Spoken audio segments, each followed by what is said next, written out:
आपण वारकरी संप्रदायाच्या माध्यमातून 2014 मध्ये इथं वारकरी संप्रदायाचा आपण सप्ताह आयोजित केलेला होता। त्या सप्त्यामध्ये आपण ठराव घेतलेला होता की वारकरी धार्मिक कार्यक्रमाला आपल्याला हा प्लॉट मिळाला पाहिजे, क्रीडा संकुलांसाठी मिळाला पाहिजे, तिथल्या हॉस्पिटलची सुविधा व्हायला पाहिजे।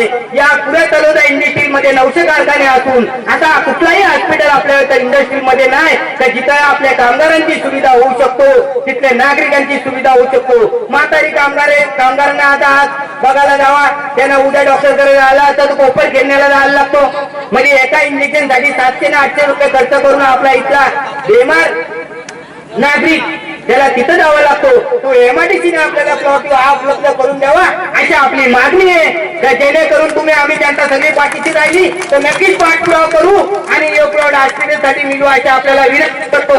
सर्व ग्रामपंचायतच्या या विभागातल्या कार्यकर्त्यांना विनंती करतो, सभा घेत असताना जे शेतकरी कामगार पक्षाचे लढाऊ माननीय विवेकानंद पाटील, बाळाराम पाटील साहेब असू द्या, अनेक बुलंद आवाज उठवणारे आपले वक्ते असू द्या, आपण युवा पाटीललाही बघितला का त्याही नेतृत्व करता करता त्यांचा प्राण गमावला पण जनतेला त्याही न्याय मिळवून दिला। अशा पद्धतीने काम करत असताना शेतकरी कामगार पक्षाचे नेते तुम्ही सर्वही पाठीशी राहायला पाहिजे। सभा आयोजित केली तर त्याचा उदाहरण समजायला पाहिजे का आपला कुठेतरी आपल्याला अधिकार मिळाला पाहिजे, त्यासाठी आपल्याला जागृत केलेला आहे। एकनाथ देशेकरांनी विषयांची खरी सरमिसळ या अजेंड्यामध्ये केलेली आहे। एखाद्या भुकेल्या माणसाने समोर आल्यानंतर पोट फाटेस्तवर खावं तशा मागण्या आपण केलेल्या आहेत, पण निदान आपण सुरुवात केलेली आहे। टप्प्याटप्प्याने आपल्याला यश मिळेल याच्यामध्ये आपल्याला कुठेही दुमत असायचं कारण नाही।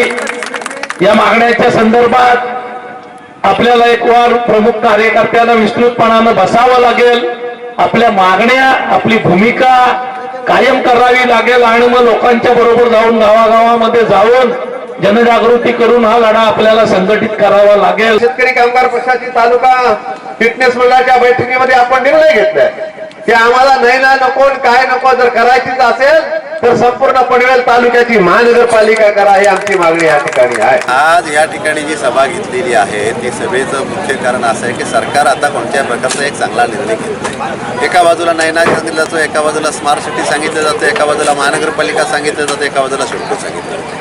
शेतकरी कामगार पक्षाची भूमिका ही आहे का तुम्ही कुठला तरी एकच निर्णय घ्या, महानगरपालिका करायचे जे काय करायचं असेल ते संपूर्ण पनवेल तालुक्यासाठी करा, नाहीतर मग अर्ध्या गावांसाठी हे अर्ध्या गावांसाठी ते, कशाचा पायपोस कशात नाही अशा प्रकारची परिस्थिती असता कामा नये ही आमची मागणी आहे। आणि जो काय तुम्ही निर्णय घ्याल तो निर्णय घेत असताना इथला सर्वसामान्य माणूस आहे, शेतकरी आहे, शेतमजूर आहे, इथं राहायला आलेला भाडेकरू वर्ग आहे, बाहेरनं राहायला आलेले लोक आहेत, ह्या सर्वांचा विचार करून सर्वांना समान हक्क समान न्याय मिळेल आणि त्यांचा निश्चितपणे ह्या विकासामध्ये फायदा होईल अशा प्रकारचा निर्णय सरकारने घ्यावा अशी आमची मागणी आहे। आणि सरकार तशा प्रकारचा निर्णय घेणार नसेल तर जन आंदोलनाच्या जोरावर शेतकरी कामगार पक्ष सरकारला तसा निर्णय घ्यायला लागेल।